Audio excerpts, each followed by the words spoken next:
you're tuning into the Black House Fire Radio, and you're listening to Yes, Massive Boy. I'm Robinson, Jamaican brother there, reaching out to all the massive on the African continent. And you're tuning into on our end right here in the 254 Karibuni Sana.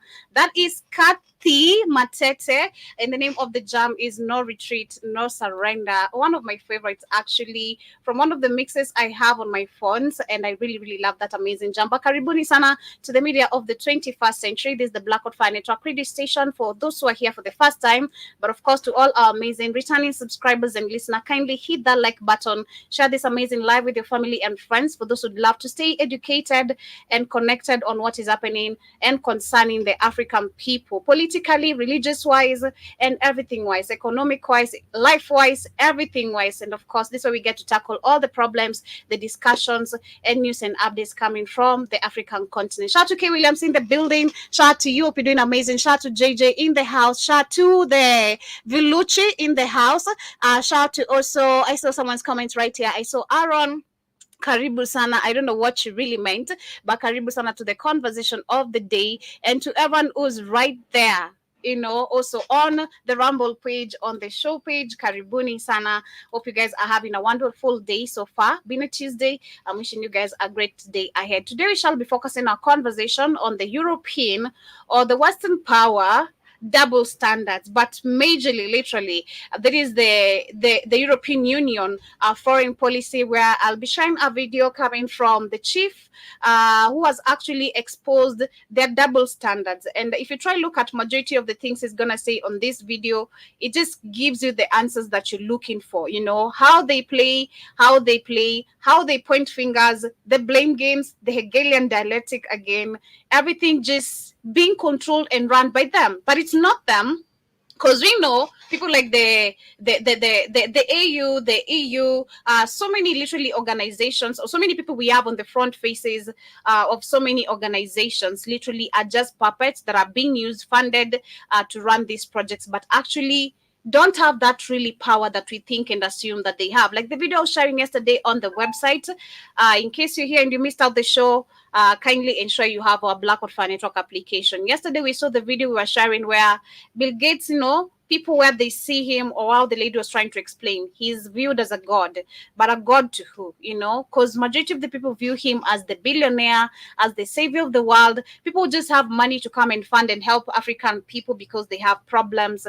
It is just super crazy, but that is what we shall be focusing on. I'll be sharing a video on that, and right along that debate, we shall be talking about Malawi receiving actually an insurance payout of $11.2 million. That is for them to tackle the El Nino linked drought disaster. And I'll be talking about that because when you talk about agriculture in Africa, that is something personally I keep on ranting about every single time. I spoke about Uganda yesterday, and going back to the minister of can't remember the minister of what, but he called Ugandans stupid because of not being able to actually take jembes, whatever the necessity or objects that are required for you to start farming. And I did question how many people in Africa have those lands or have grown in that wealth, to actually know agriculture is supposed to be, participated by us, the people of Africa, and not us waiting for food to be imported back in the African continent, or us waiting on white people for them to give us any type of aid in terms of fertilizer, seeds, so that they can take control of our farming. So we shall be focusing on Malawi. And again, if we try to talk about the double standards again, that's where it also comes in. We shall also talk about the Kenya tax that are actually being planned. We have about 150 billion another finance bill that is actually being planned, but we shall talk about that. There's also an outbreak of cholera that is in Sudan, where 22 people so far have been confirmed dead, with the current going on wars in Sudan and everything that is going on. We shall take a little video also taking back to history. And when you talk about the medical pharmacies, literally, right now, majority of them are not even able to help the people of Sudan. We've seen with the war going on, they're bombing hospitals, literally so many places, and people do not have where they can get rescue or help from. So Karibuni Sana, those are our top conversation for today.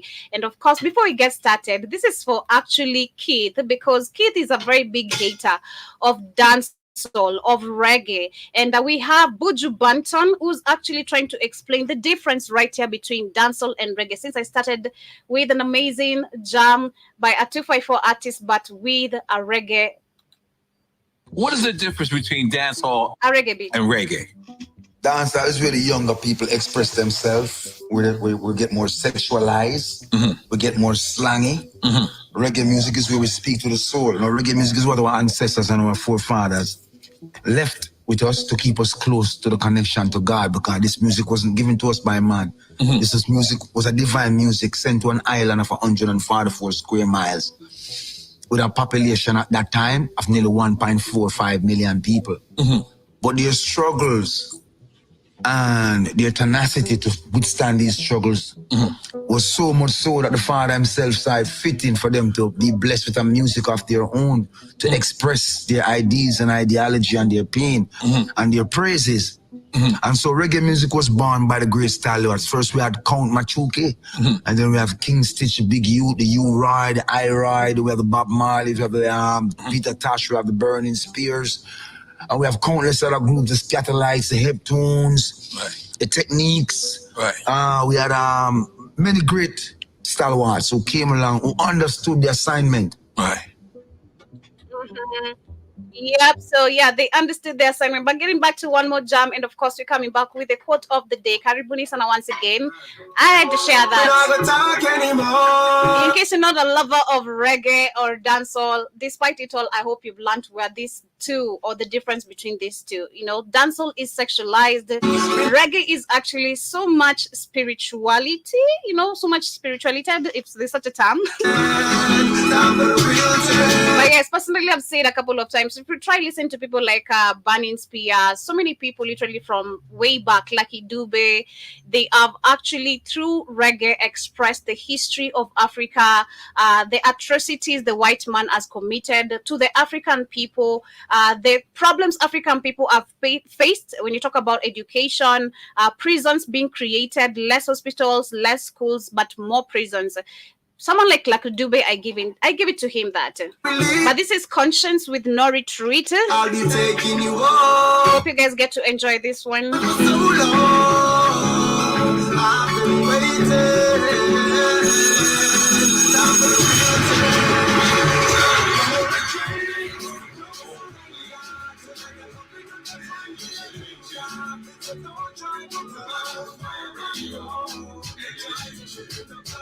No retreat, no surrender. It's God of the giant surrender. No joy, no road, no back door. The giant of the hour. Now the pretty up and stay alert. Me tired of this man talking. Tired of this one man argument. One whole heap of chit-chat, you know with that. Early meeting with that. But a seminar, you think the parliament. Everywhere you're running from the pleasure. Let me use your hands and explore you like me a search for treasure. We now go take a love party for tonight. Me and you together till the morning the light.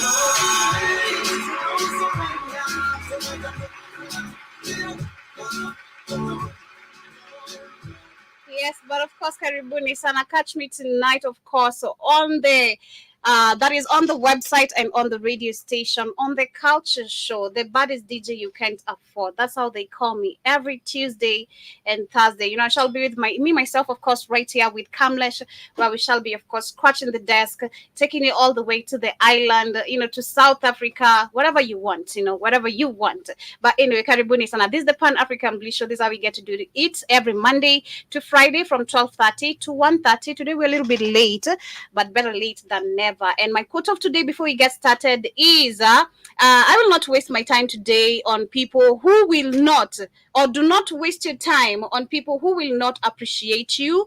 Go where you're always appreciated. That is one thing I do feel like African people have wasted their time on, you know, always focusing the energy on the wrong people, especially religious wise, you know, focusing even political wise, you know, in everything. If you try to look at the way the African mindset has been set, is always where you're looking down upon yourself, you know, even if you're not really being appreciated, you feel like, oh, I need to stick here, and that is what actually why we can see neocolonialism actually taking place in Africa, because we didn't learn from the colonial from the first colonization, and as much as I try to be very lenient with people, especially right now, seeing the awakening is actually possible and it is happening. I try be very lenient with our people because it's not happened, or it was done on purpose, but Africans did not want to stay like this on purpose. It's because nothing has been changed. If you talk about the syllabus of education, if you talk about trying to be taught about spiritual values as an African person, instead we've been told this is witchcraft, that we're trying to participate and all that. So it is super, super crazy. But before we get to all that and much more of what I have aligned for you, straight to the conversation of the day, we're starting with Malawi, which is actually not just Malawi, but it has been confirmed, I think, this weekend that the southern parts of Africa and majority parts of the African countries are facing an El Nino linked drought disaster. And we can see actually Malawi is one of the countries that has received an insurance payout of 11.2 million for El Nino linked drought disasters that are currently going on in the country. But let me share this as we get to continue. And then after this, I'll share a video, because this is not the first time actually we are reporting about Malawi. I think 2 months or 3 months ago, I mentioned this. We also had Zambia, which they should be collaborating with Kenya when it comes to food production, but there's nothing that I've seen happening. And so much. We should see African countries trading. There's a time we're talking about right here with money, how African people, we used to rely on each other when it came to food. If you had maize, I could give you beans. If you have beans, I'm gonna give you maize. If you have sugar, I'm gonna give you tea. If I don't have tea, if I don't have tea, we're gonna do an exchange of something. It was all about trading. But today, with the fake borders that have been created by the white man, we can see the effect of it today. Countries like Benin and Niger today cannot even collaborate or work together because Benin does not even have power of its own. They are listening to the people they serve, and this is why they will not allow a country that is trying to bring back Africa to what it was when Africans were trading without having issues on the border. This is why we can see the problems actually arising. Because if you can remember, Niger and Benin have been facing issues when it comes to the exportation of oil. Exportation of oil. These two countries right now have not been able to even sit down and have a talk. And we know why. Because Niger is a free country, Benin ain't. But they want them to open the border so that they can be able to get in their terrorists, again, more of them. And then they link in the UN so-called peacekeepers who have never and don't do anything for the African people. But let me share this very quickly as we get to continue, because I fail to understand why Africa, even the people themselves, this is just critical thinking, being honest. With everything else, I'd understand. If you try to talk politics, if you try to talk about religion, if you try to talk about miseducation, it shouldn't have affected us to this point of food production. These are big red flag. I never understand till to date why Africans and how we were so colonized to the point where we couldn't critically think about the food production being destroyed. Malawi has received $11.2 million insurance payout to help mitigate the effects of a severe state of disaster earlier this year. The African Development Bank announced the funds will provide food assistance and direct relief to over 335,000 households. And this has always been the problem. If you try to follow most of the countries today facing hunger, is because they allowed some funds to come into their country to actually help them prolong their production of either grain, whatever could be, whatever they were doing. That has been the problem. Number one problem, that actually Africans, we accepted the loans, the fake money. And now we're facing the problem of production of food because we accepted literally funds from people who are now controlling our lands. Because if you cannot be able to pay out the loans, I'm going to come control your farm right now. I funded you. I tried to show you the way. But because you do not have more funds to continue with the same project, I'm going to have to come in because I came up with the idea. And that is basically what the IMF, the World Bank, and these puppets, what they are doing. But the problem comes back to us, the millions of people. Why is it that actually people cannot critically think? I just fail to understand that, being honest. Africans today cannot actually do farming, don't know how to do produce their own potatoes, onions, maize. There's a time we were having the discussion right here with Kamlesh on one of our shows on the Culture Show. If you do not have our app, kindly ensure you do. Also on Tuesdays and Thursdays on the website, we're right there. And you guys also do miss up amazing conversation. There was a time we were having a discussion right here with Kamlesh, and we're talking about the missing, how we used to have indigenous seeds such as like maize, the colored ones. You could see the purple maize, you could see the yellow maize, and I'm not talking about the genetically modified maize. You could see colorful maize, but today it's so rare to see this kind of actually indigenous seeds, because what we have is genetically modified seeds, which requires you to actually keep on depending on them. And this is why agriculture is failing today. And it is so sad, being honest. Multi-billion-dollar business that people are making money out of, importing genetically modified food, while you can't plant your own, the organic one. It is so sad. I wish I could get someone like Smart J. I don't know if he's listening, but someone like Smart J today is very much required on this conversation.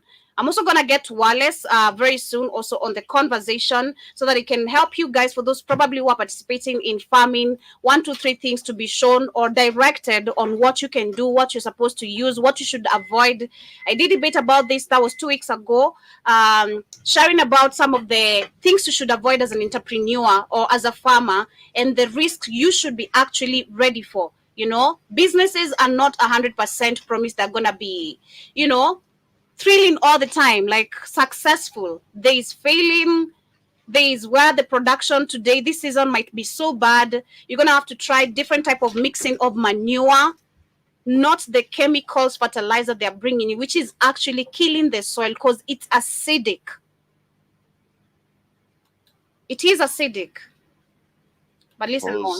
In the hardest hit regions. But before you get to continue, C.K. Williams with the quote of the day. He says, my quote is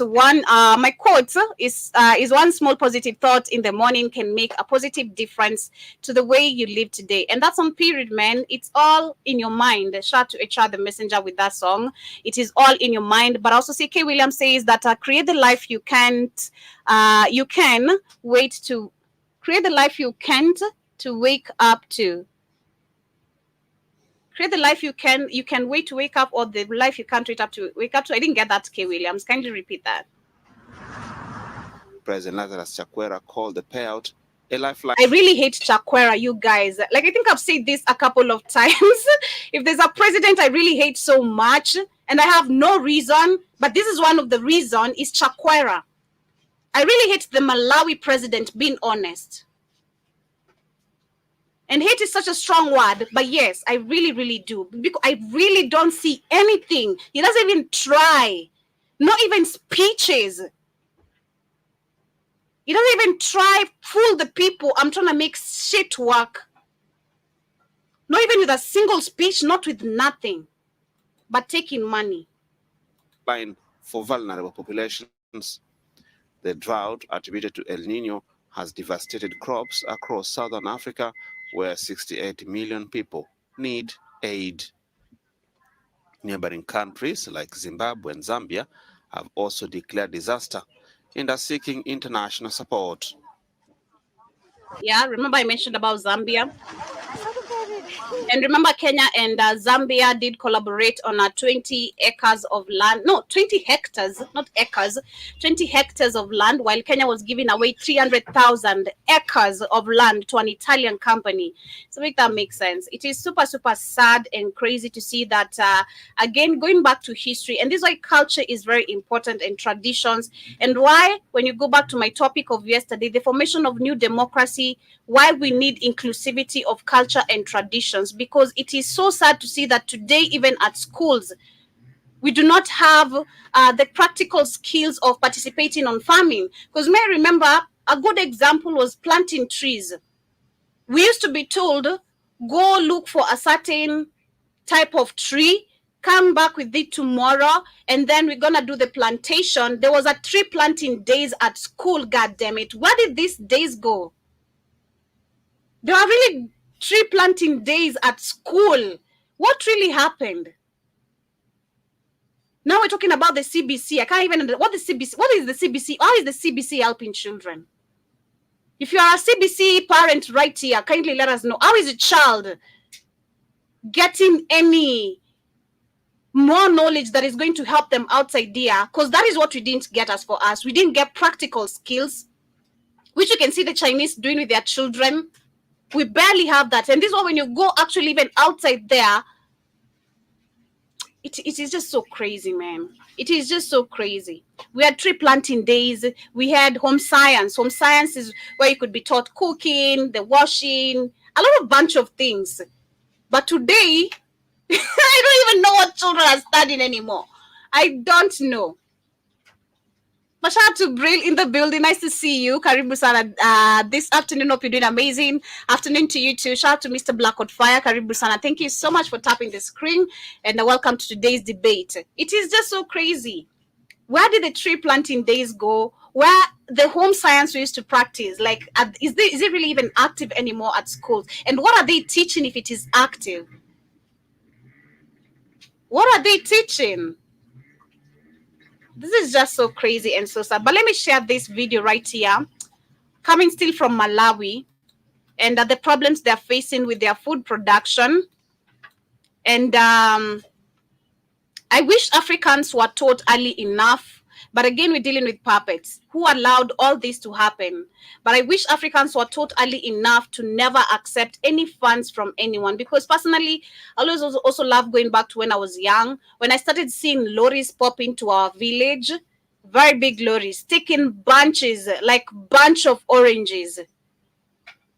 Bunch of oranges. On this other end, I didn't know my grandpa was receiving money. You're receiving some fake paper, which is going to lead you to getting genetically modified seeds or fertilizer or bullshit. Because today, if I go to our village, my grandpa's village, on my mom's side, actually, it's my mom's uncle. So I call him my grandpa. He's my mom's uncle. So he's a grandpa to me, right? So I remember the last time I went there, I didn't even see nothing. Less food production. And I'm talking about acres of land that are just sitting, doing nothing. And this is why I fail to understand literally how farming has become such a dirty job today in Africa. Why Africans are considering farming as a dirty job. Well, it has so much money in it. People will eat every day, number one. Every single day, people are dependent on food. Why critical thinking? I'll need skooma. If I don't farm skooma, I'll need skooma from you. If you farm spinach, we should be able to trade. Like, yo, give me skooma, I give you spinach. Or I give you skooma, you give me spinach. It should be the other way around. But sadly, Africa is this what we're seeing today. You can see already from this video, understand, we have I can see there is an Irish aid. Irish aid. These are three. I don't know what government of Ireland. And then I can see there's just so many bullshit already right here. You can see from this video, funds included. The video is sponsored, so probably even the whole thing is. But let's. Most farmers in Malawi harvest low. Yes, I understood, Kay Williams. Thank you. You're saying create the life you cannot wait to wake up to. Yes, I think I understood that right completely. Thank you so much. Exactly, Manze. Create the life you cannot wait to wake up to. Exactly, man. This is why, you got to go hard. You got to go hard. You got to work smart. You got to be consistent because you won't create the life you want if you're seated right there. Same with the Africans, Praying has not helped you so far. So why don't you try apply some actions? On their pieces of land due to the harsh effects of climate change, coupled with continued use of conventional methods of farming. Climate change bullshit, okay? And this is the same narrative they've been using. I think I want to understand when did this all hawks of climate change even start?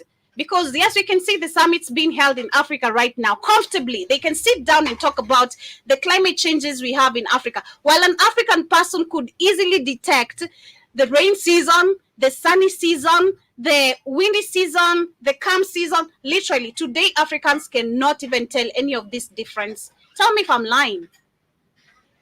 Majority of the people have lost literally traits of even the seasons, like, and this is why we have poor food production in Africa, because we are allowing someone else to create their own narrative of climate change, not understanding they are able right now to manipulate the weather. We are in August, goddammit. It's not supposed to be cold in Nairobi.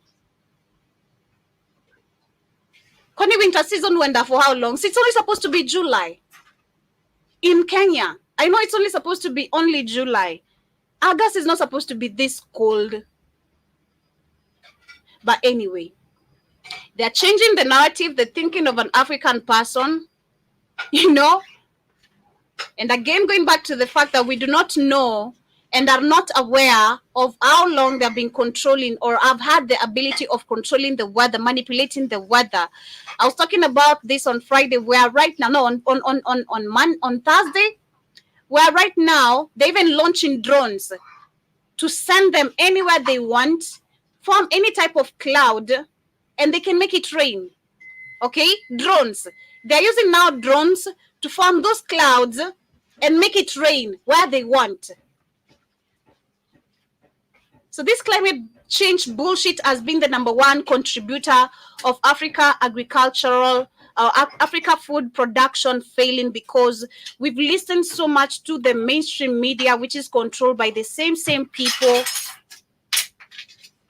and are doing all this. Farming.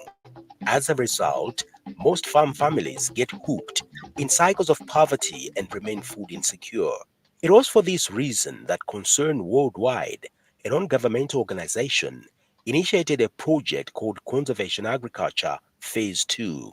The project, which is building on an earlier pilot intervention, is aimed at increasing crop yields per unit hectare, thereby improving farmers' livelihoods.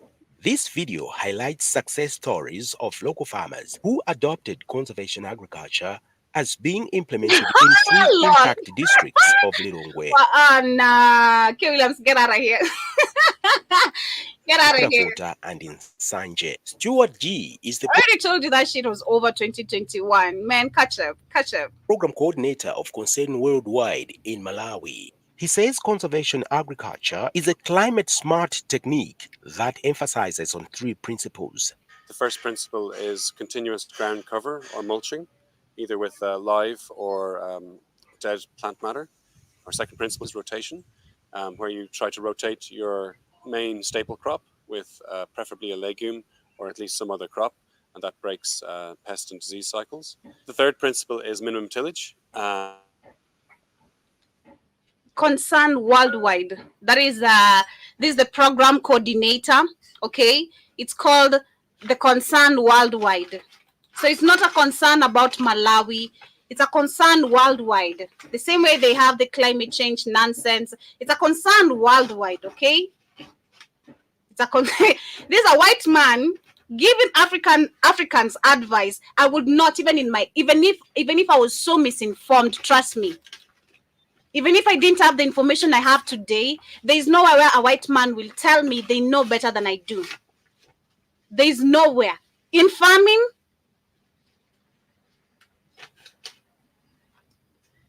anyway. Instead of creating ridges, which is a massive... This will bring back my African mentality, okay? And question, do even Mzungu know what ugali is? Do they even eat ugali? Have they even ever eaten ugali? Okay? That is my African mentality. I'm going to bring back that mentality of this man is actually playing with my brains, because they don't even eat beans. Okay? Do they even eat kales? Do they eat cabbage? No, and not majority. If they do it, those who have grown up in Africa know the difference between, it's not majority of those white people who know the organic food. Maybe those who are left in Africa, those who actually, their forefathers forcefully took our land and forced Africans to teach them how to farm. But no white man can convince me they know better than me, an African person. Sorry. Of work.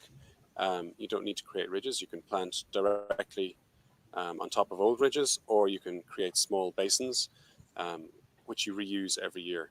Doris Malinga from which you will use every year. So this tells you again, it's more dependency, depending on them for the longest term. You're not actually profiting, you're spending on them. Because if it's all about, let's say if you want to start, it's a season of you planting, let's say April, I know of April, and at the beginning of the year, no, April, starting from February, I think, April is harvesting season, February, I think, it's the planting season. I'm trying to remember the whole seasons and everything. And this is what I'm saying, Africans, we've lost the traits as well. But I think from February, that is when the planting season starts. And then April, it rains. And then the harvesting season, I think, is around this time. Some of the things, not everything, some of the things. But let's say if I want to start planting beans, and I've been depending on the Kenya fertilizer, mixed with sand, and it's not been working. And then I go all the way to the Mzungu, not understanding that my government is playing a damn shit out of my head, because I do not even know the difference between the real fertilizer and not. I can't even tell the smell of a fertilizer. I just see sand and I think it's fertilizer. So I'm gonna go, of course, to an Indian shop, get me the genetically modified seeds, fertilizer and sprays to make my crops grow very fast.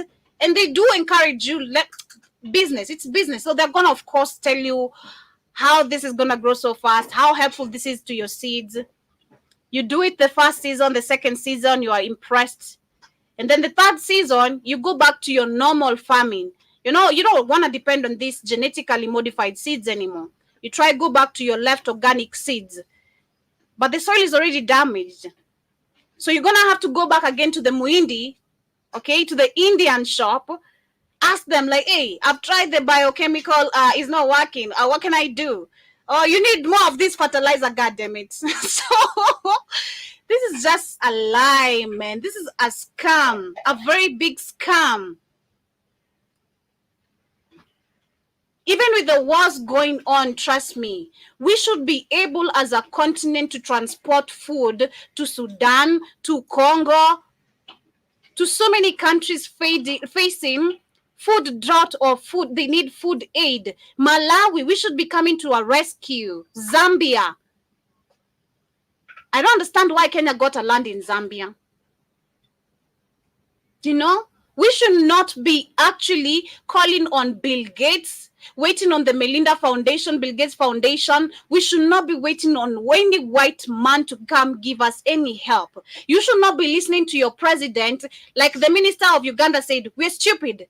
All right. And I kind of agree with that, because I don't understand, despite the colonization, how bad it was. How did we lose this? The way to your stomach, literally. How do you forget how you're supposed to feed yourself? How do you forget the participation of what you're supposed to do? Like, how do you do this?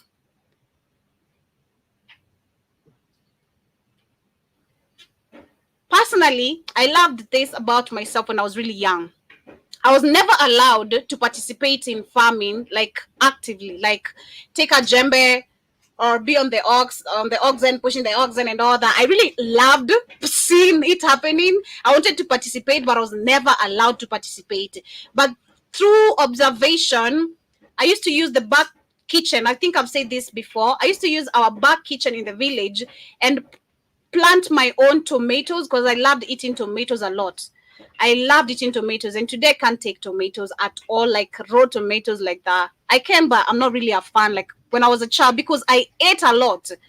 I used to practice farming every single time. I'm going to see this being done. Okay, I'm going to take the cow dung, the chicken dung, mix it together. People are scared of that kind of work. They call it the dirty work. You have to take the chicken dung, the cow dung, use your hands. With or without gloves, God damn it, it's organic. Nothing chemical is gonna destroy you in this one. There's no chemicals. You don't even need no gloves. You're an African. Okay? Take the cow dung, the chicken dung, mix it together, put it on the soil, or we put it on the side of the tomato plant. It used to be exciting seeing the whole thing come up, and I have like 5-6 tomatoes to eat, you know, because no one is gonna touch them because the main farm has real thing going on. But this is what I'm trying to say. Like, I don't understand how Africans lost it. If myself being a child, I was able to observe without actually doing it, but I went to practice it. How is it that also African people cannot maintain such kind of knowledge? Today, if I was given a farm, if I have the seeds, the right seeds, trust me, one line kales or 2 of them, the other 2 lines I'm going to do spinach, the other 2 lines I'm going to do cabbage, the other 2 lines I'm going to do maize, and I'll not have to depend on anyone or go even to the shop get me any ugali flour because I have my maize. All I'm going to do is get it grilled, literally. Is it grilled or whatever? Kusiagwa. Okay? I'm just going to take it to a portion mill, get it ready, come eat my ready ugali. Actually, not processed maize. Not genetically here. Organic food. So I really feel so sad, being honest. When I talk about agriculture, I have so much passion for this, being honest, and I can't wait to see myself participating in this myself, like having my own land, just doing this. It is such a beautiful thing, just seeing the whole thing like flourish. It's amazing, trust me. It's so, I don't know, for me, I saw a lot of this in 2021, and it used to be so beautiful. Seeing things like coming from the scratch. You're like 1 week, you already have the thyme, you have, in 2 weeks, you have basil ready. You have a lot of things to transport to Dubai, Saudi Arabia, and all that, and make your money. You should be the one actually making money, not these people making money from you. If there's a way we should have conquered the white man, Africans, it should be through agriculture. They should have actually dominated us on everything else, but not this one. They should have, which they did. But to the point where they got to the agriculture, I feel so much pain. Really, so much. Africans begging for food. The situations in Congo, people are from the mining site, and they go to a Chinese man to beg for food, leftovers. While there's acres of land seated that can produce plenty of what you're begging for. Timuna village in the area of traditional authority Kabudula in Lilongwe is a project beneficiary. She started conservation agriculture in the year 2010. Over the years, she realized improved benefits of the technology and kept upscaling it on her farm. She says from her small piece of land, she now gets more yields per unit area. Moyamba nimepeza tumba limodzi soya mwina ndoa ziwiri ndedza mwina rela ndoa 4 kwa mavana. Soybeans. I don't even know the last time I saw soybeans. Yo, I can't even remember the last time I saw soybeans. I don't even think people can even tell the difference between soybeans right now. The original soybeans. Oh my God. Nova nakolola ngolo 6. Nde soya nakolola marumba 7. Soya is really, really nice. I don't know how many of you have taken the porridge soy. The soya porridge is really, really nice. People don't like the soya smell, but it's really healthy. It smells super bad, kind of bad, but it's really healthy, especially for babies. If you have a young child, you're trying to, maybe they're on the stage of eating, maybe things like porridge, you should not give them these processed familiar porridges, this from the supermarket. Get real soya, get it to the portion mill, mix it with wheat, omena. I don't know how to call omena, but yes, omena is really, really nice. Really dope. For a child, to be specific. You're all here bumping your breast and all that bullshit. There's real food to give your children. Deva nova nusibelo koma ndena gula konditu kwembelera barumba 6 ya fereleza ndinakoza nyumba mori nyumba anga lero ioneka bwino zedi penti nagula sola mori lero nkalo wamo anga simuline anga mwawinaso nyumbamo nkalo wamo. During the 2014-2015 cropping season, we followed this farmer from land preparation to harvesting. Omena is daga in English. Oh yeah, thank you. I literally, most of the times I always forget the English name of Omena. Yes, but it's daga. Thank you, Braille. I also see Kit is agreeing with me, saying it's yes, it is amazing. Yes, seeing literally your crop just growing, it's amazing. I also see Braille says great job. I like today's topic. Thank you so much. And shout out to also Rick Moti, karibu sana to the conversation. And I also see K Williams on this other end. He says, so Joby, you are going to bring, no way, I'm not even reading that loud. I also see you saying stop it. No, oh my god. No, I don't. I'm so over it. Like, I'm so over it. You get over it. I'm so over it. Okay, I don't go back to excess. No. Okay. And I also see you saying I will pass on that. I will not mess with the no cow dung and the chicken dung. And that is the best fertilizer. You see? This is what Gavin has to say. This is what I'm talking about. That is what now Africans are running away from in the village, coming to the city, flocking in millions to become jobless. While you've left a whole multi-billion job outside there. If my mother left me a land, trust me, every weekend, I'll be so busy. I'd be super, super busy. Like, I don't even want to build nothing. Make money.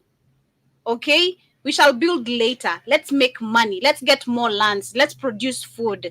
That is what basically I do.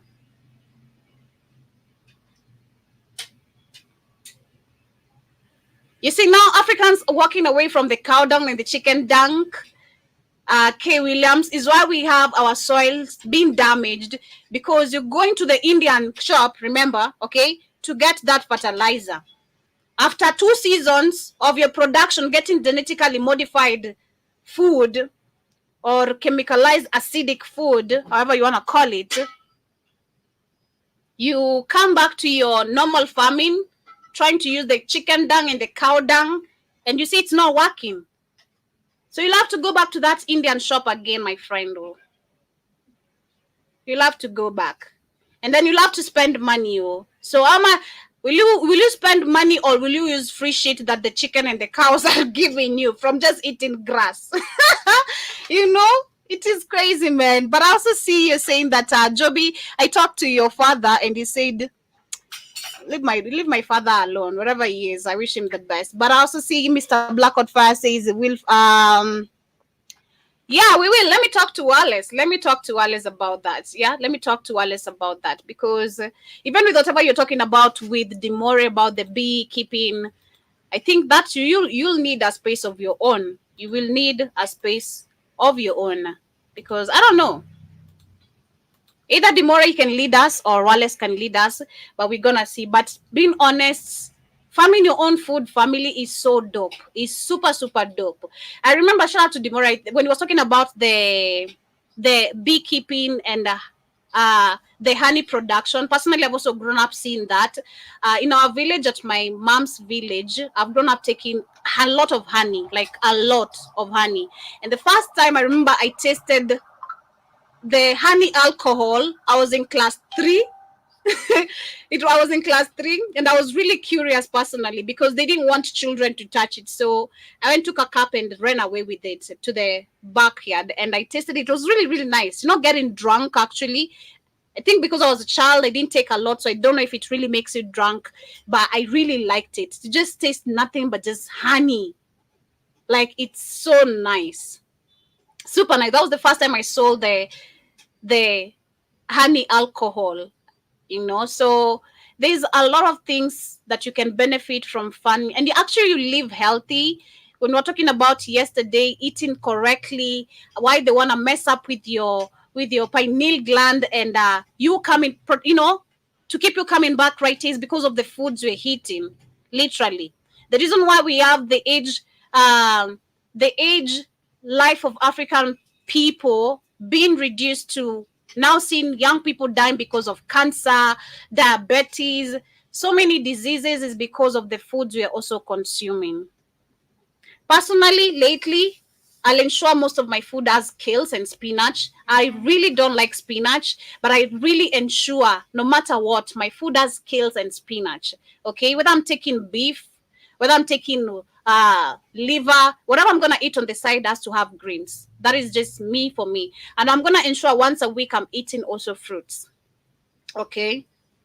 I'm not a fan of melon. Take what you like. That is what I'm gonna say. Personally, just melon is not for me. It refused. I also tried pawpaw. That was 3 weeks ago when I was in the hospital, but pawpaws are also not for me. I don't like pawpaws for shit. Nothing.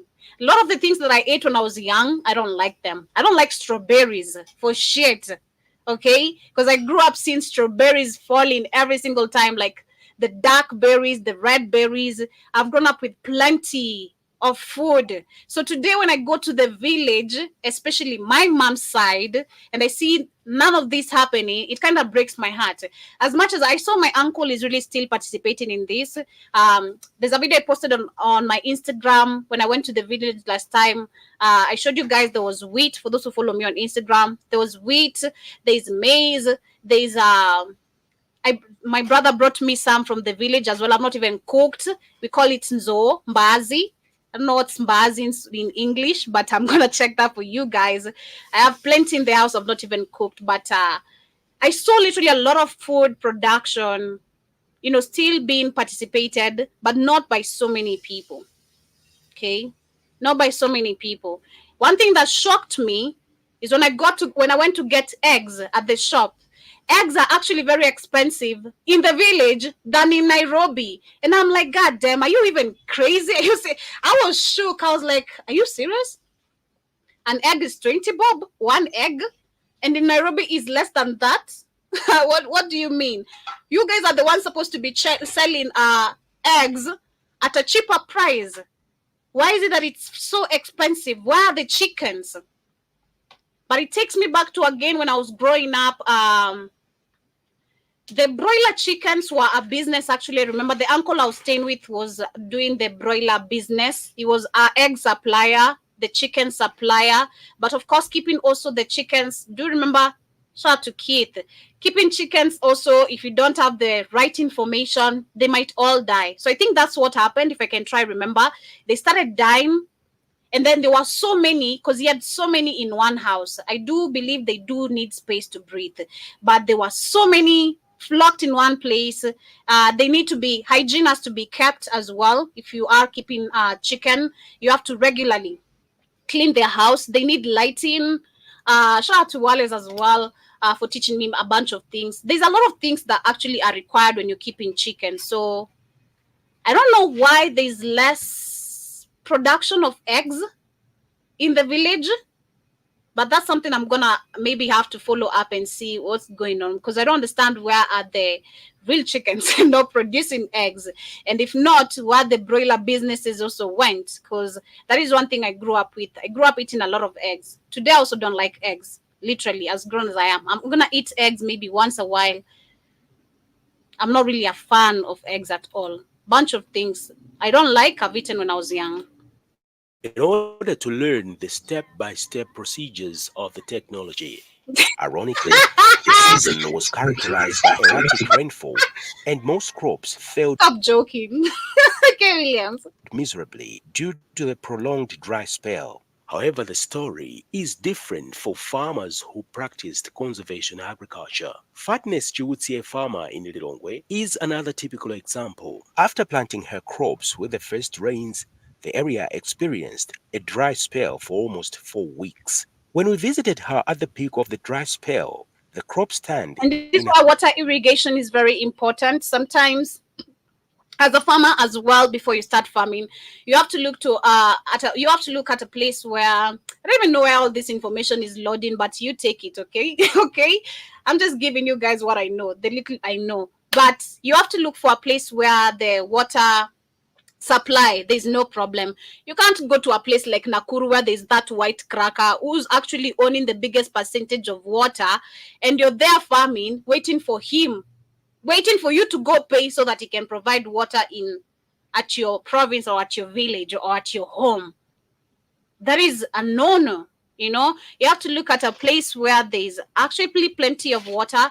If possible, I don't know, put those taps that actually supply water. I don't know how they do it, but water irrigation is very important. If probably majority of the times rain does not come through for you. Her garden I think I gave the right details. was still impressive. Ukalanga lukuti pamagwavula. Mwari anthu amanifunso nekuti kodi bwanji kapena mulungu uyo amagwetsa pamondo pano pokavula. Ndine Maria. Yomwe idagwa poyamba koma chifuyo ati thaka yathu tinayiphimbira libulengeni. But anyway, before you get to continue, karibu sana Kate. I think Sana Joby, you had a lot of ugali when you was younger. You still eat that shit. No. I didn't eat actually. Actually, I didn't eat a lot of ugali when I was young. I ate a lot of mixed beans and maize and corns. Maize and corns, maize and beans, maize and beans mixed together. Githeri, that is what we call it. I ate a lot of githeri. I still love githeri till to date. That is one of my favorite foods. I ate a lot of melon, which I hate. Pawpaws, I hate pawpaws with all my heart. I don't like strawberries. I'm not a fan of passion fruit. I don't like you don't like no fruit, Joby. So much you don't like strawberries. You don't like cherries. You don't like oranges. You don't like. I like bananas and I like oranges, Keith. As much as I grew up with a lot of oranges, I like oranges. I think because oranges I used to steal. The things I used to steal, I kind of love them because they were not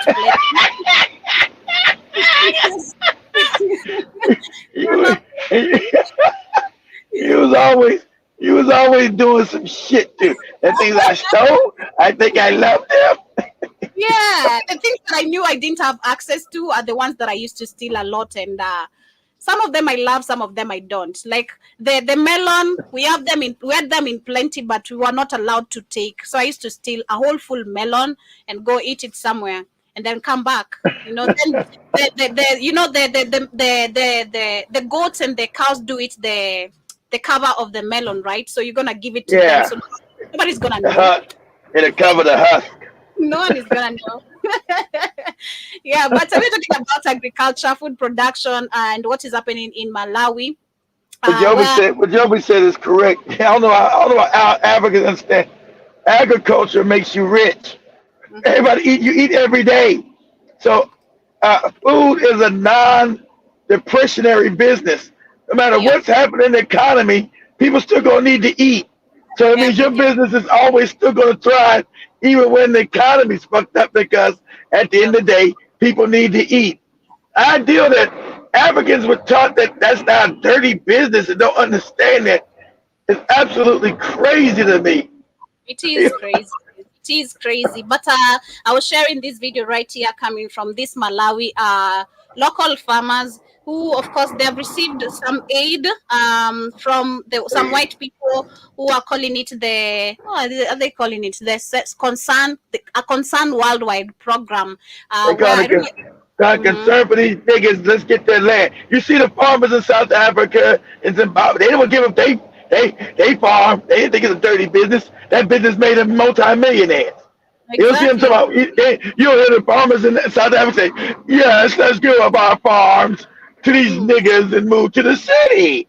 They said, "Nah, it'll be civil war for our land." Like you're saying, food is a very essential need. Like people, no matter what, people are gonna eat every single day, and it's very evident. I remember, I think it's where I used to stay still in Karen, despite being close to Wallace, who was, of course, with the largest farm, and most of the people were depending on him. Where I was also, the landlord was actually farming kales and cabbage, and every evening, when I say every evening, I used to come and she's gonna give me kales until sometimes I used to say no, like, hey, this is too much, like, don't you have other but it just reminded me of that. Like, I used to get so much offers of either food or fruits in Karen because the people I was living close to, they had farms and they were participating in them. So you as an African person, and if you only we knew this and put tribalism aside, because also the way you live with people will help you benefit with things. I never argued or quarreled with anyone. I'm gonna pay my rent on time and everything. And I do believe this, I got such kind of favors, you know. I'm always paying rent on time. You won't see me making noise in your building. I'm just always chill, okay? This is how Africans used to live when you talk about trading. Because sometimes I'm gonna go home, I'm like, what am I gonna cook? And then she's gonna bring me kales, and I'm like, let me get some eggs and maybe some meat. Let me order some beef, and that's how I got dinner, or maybe cabbage. And I'm like, hey, it's been a minute since I took some cabbage, steam that shit, get me my salad, and then I, like it is so nice. And that's how I remember growing up. I've seen that where I used to be sent to places like where people who have maybe honey, we're gonna give them milk. For those who do not have Yeah, milk, trade we it, used to trade barter. exactly. We never used to starve because we actually had so much in plenty. And when someone could Exactly. come, and this, I don't know if this is still a norm in Africa, but this is something I've said. It is, I've told you, kid, when you go to the village, you must go with something. When you're going to visit someone, you must go with a Yeah. bag of shopping, especially food wise.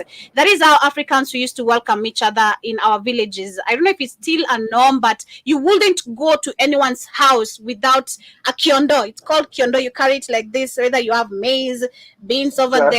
there, sugar, whatever. But you had to carry some food, and then when you get Well, there, they're gonna well, give you something in exchange. I'm carrying myself. That's good enough. No way, you will not be welcomed. After you leave, we're gonna discuss. We're not gonna welcome you again next time, okay? So, We're gonna be like this. damn you bastards. So what? We're gonna be like, this one is always coming to eat, It's just always coming for the 4 Right. p.m. tea. What's up Yeah. with the 4 p.m. tea and can't bring Well, even well, bread? well, y'all the ones invite me to your No, goddamn house. no. Whether invited or not, you have to come with something. Whether you are invited or not, it's a critical thinking. Hey, this one does All this, right. that one. Okay. Okay. I don't know. Well, I'm gonna come since I'm promoting the lifestyle. I'm gonna come with butt plugs for everybody. No, the heck out. What type of seeds are this? They're bringing us some pox seeds. We don't know. Yeah, but Africans, I really hope, man, especially with how things are going right now, we can see them trying to now get the cows, the animals vaxxed. We can't allow this. We should have critical thinking on this one. God damn it!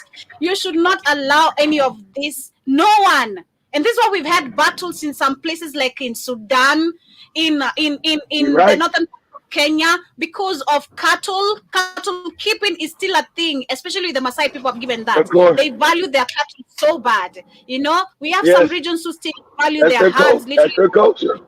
If one gets lost, it was a big problem in the village. Like the people are gonna look for it, and people actually used to. It got to a point if anyone could steal or got disappear, each village or each compound, if you had like 10 cows, you had to give them a specific name or write them something like 02 or cow. Just write them something specific that's gonna identify these are your cows.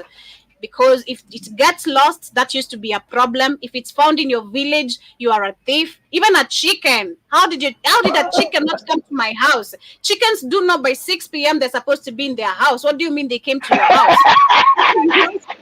So, Chickens know by 6 p.m. They're supposed to be in the house, show me. yes. Yeah. Damn. Yeah. Smart That's a smart ass no. chicken. Yeah, chicken in the village is like you open them maybe by normal time. It was used to be 8 a.m. because of course they're gonna be the one cuckoo, and then you open them How they by 6. how they do it, Joey?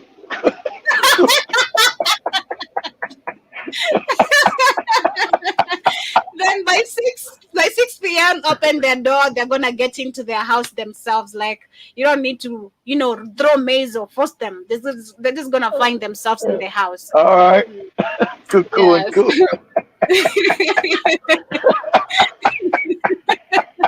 But anyway, family, before we get to wind up, shout to John Mosquito in the building. Karibu Sana. I see you saying if there's cattle, we're battling. I know, like That was the norm in Africa. You couldn't steal my cows, you couldn't steal my sheep, my goat.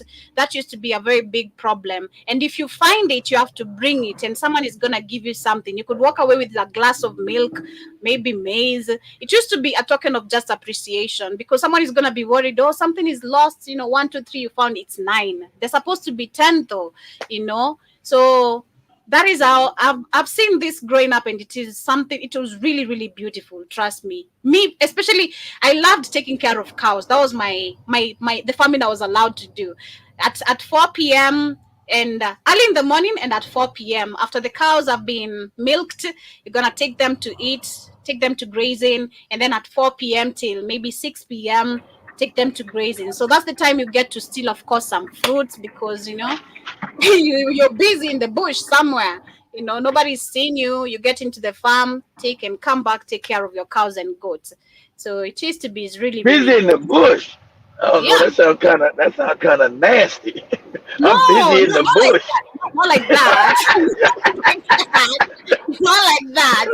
But we used to take okay, for us, we had a really, really big farm. I'm not really sure. These things I have to go observe if I'm gonna go there, because we have two sides of my mom's sides. We have where my grandma was married, that is my mom's parents, and then we have my great grandma's places. So in those sides is where a lot of farming was actually done. But also my grandma did a lot of coffee production, which my uncle still does.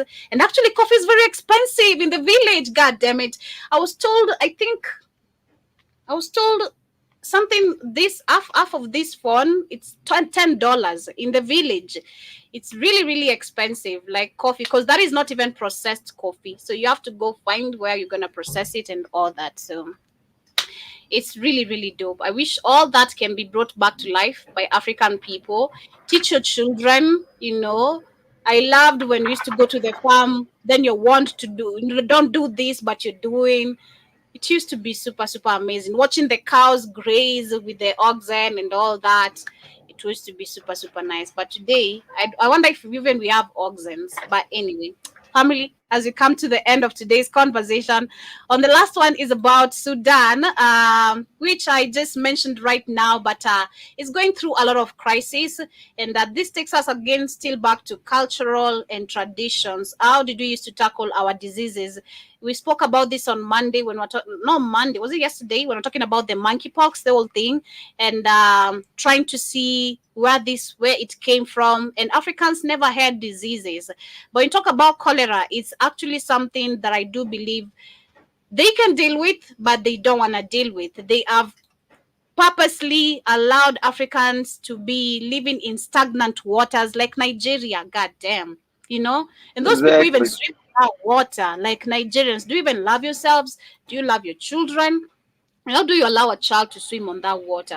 Ignorant, Joe, but a lot of them don't know it's well. They got no swimming and shit is bad. They're not that stupid.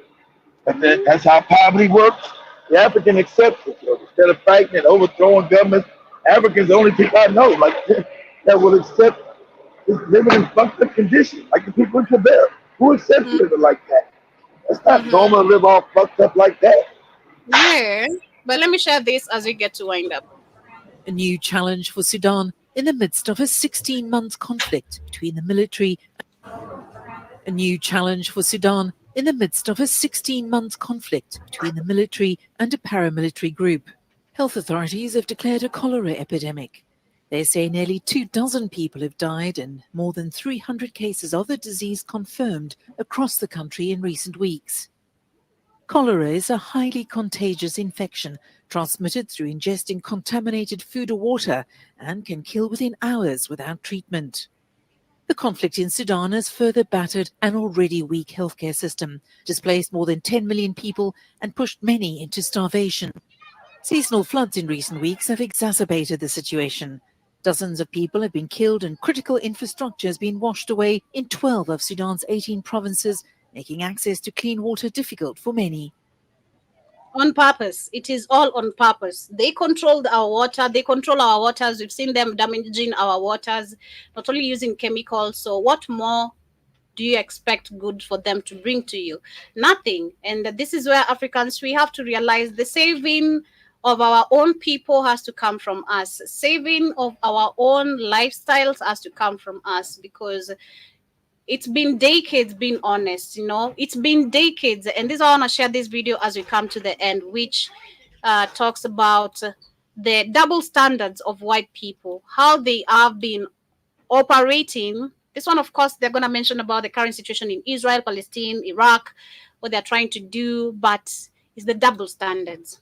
I know, however, that to be able to rally the world around those principles, we need to show that we, Europeans, we respect them always and everywhere. No, they don't. Is that what we are doing? No. Well, not to the extent we should. And for Europe, this is a problem.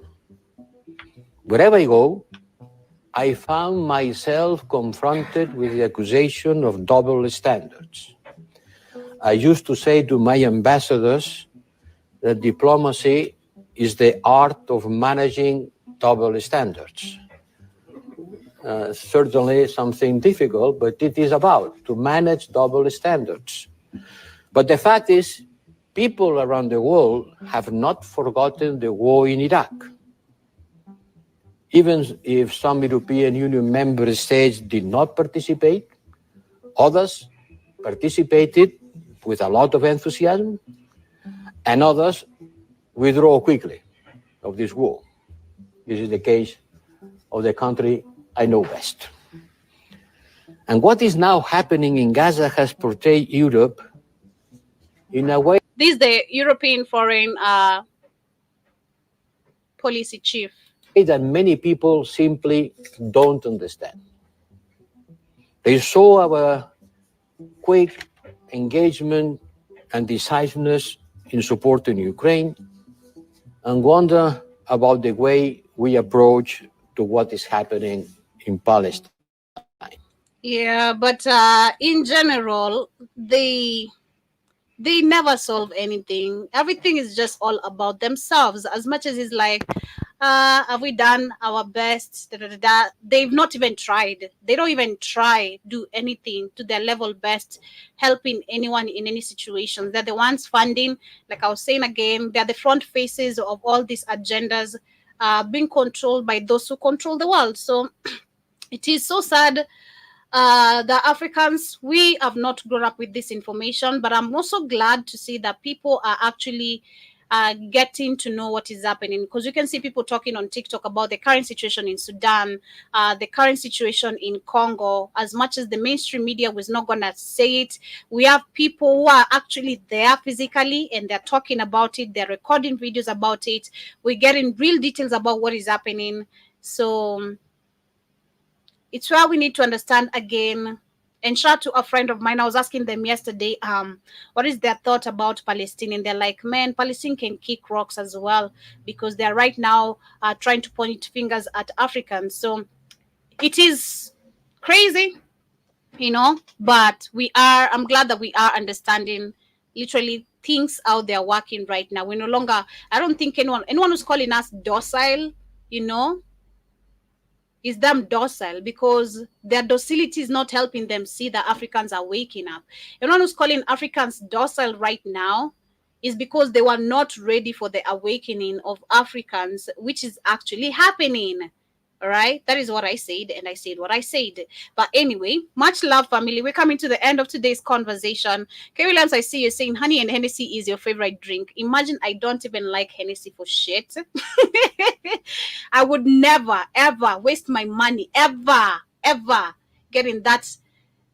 I will never. I'm not with the hype, I told you. I don't go with the hype. You won't find me drinking expensive shit because people are hyping it up. And either way, I don't like it. Tell him, Joby. Let K. Williams know. Break him off something proper. I don't like that shit at all, man. Find me. I'm not gonna drink moonshine, of course, but I will not drink anything beyond my own budget to please anyone. Okay, I'll do something that I'm comfortable with and something that makes me feel the way I want to feel. I don't need to go beyond to fit a certain class. NSC is so overrated. I've said that before. So overrated. Super overrated. That's crazy. But anyway, much love. See you guys later. Thank you so much for tuning in. This has been the Pan African Bliss Show. Been an amazing conversation. We shall find more conversation on that to see what we can also talk about agriculture. Like I said, I hope Smart J was here today. This would have been a good debate, him being here. But I'll figure out how I'll bring Wallace literally on board and ask him a few questions on some of the pitfalls for people to avoid if in case you're trying to introduce yourself to self-farming or you want to become a farmer. He's going to give you guys tips how much probably you require regarding where you are, whether you're in Africa, whether you're outside the African continent, how to set up maybe your greenhouse, risks literally to expect failure because Yeah, it's I not got 100% fully excuse me, it's not yeah, 'cause I got 100% sent probably I got gonna be. yeah, 'cause I got sent well $1,000 a day. I get another $1,000 to start on the other greenhouse. Today is Tuesday. Damn, this shit heavier than a mug. Sorry, All but right, anyway, Joby. Got it. have yourselves a good day. John Mosquito says just drink your goat milk, Joby. Let K. Williams drink his moonshine. I can't even take milk right now that much. I really can't take milk really that much. Even I can't. I really can't. Mm-mm. I can't take even milk like this no more. But anyway, thank you. See you guys later. Have yourselves a beautiful day. Come back on the website where you guys can catch up with Shmani, Iwaton, and Kamlesh. I'm not sure if he's coming in, but catch up with them on the website as you get to see what they are talking about. And what's the countdown of the BHFN countdown?